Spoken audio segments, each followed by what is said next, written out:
Sadgurunath Maharaj Ki Jai, and welcome to Jagadambe Reads the Holy Books of India, Bhaktavijaya165.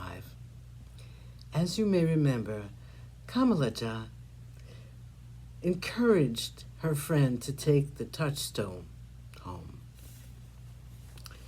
Create a heap of gold at your home and drive away the sorrows of poverty. Then bring it back to me.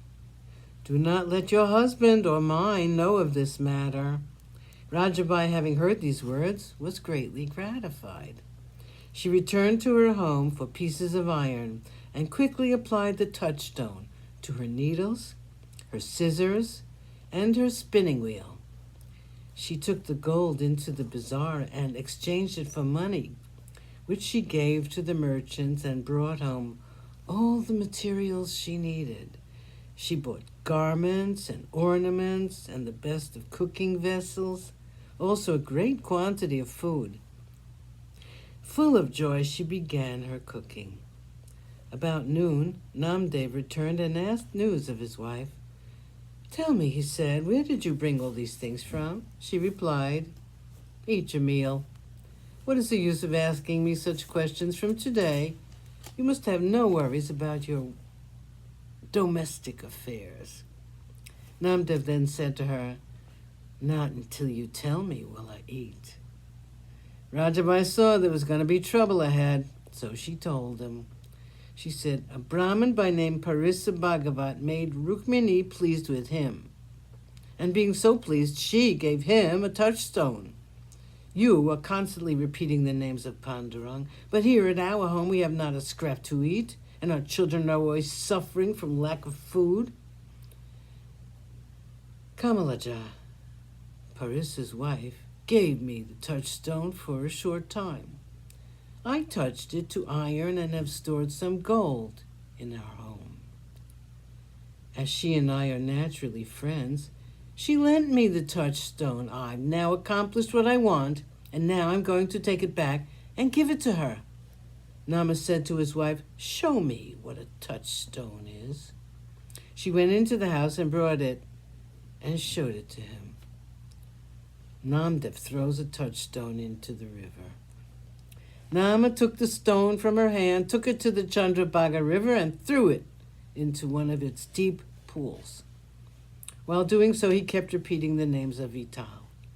Without any concern about what he had done, he sat down, repeating the names of God. But Rajabai was greatly troubled and sat down weeping. Just then Parisa Bhagavat returned to his home. He had kept a touchstone in his box, but he did not see it there now. He said to his wife, "You have become a fool, for you have lost what it takes a whole lifetime to obtain.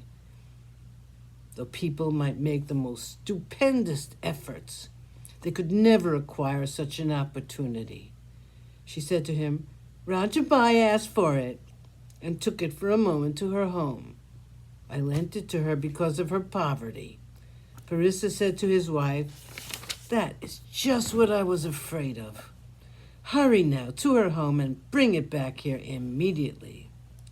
Kamalaja at once set off to the house of Namdev and said to Rajabai, "Where have you put that thing of mine?" The other replied, "Oh, my friend, I have committed a great fault.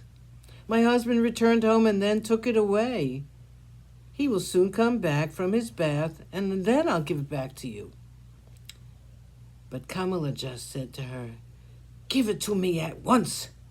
Rajabai now became greatly troubled and said, "Let's go to where he is." Hastening to the Bhima River, they arrived where Namdev was.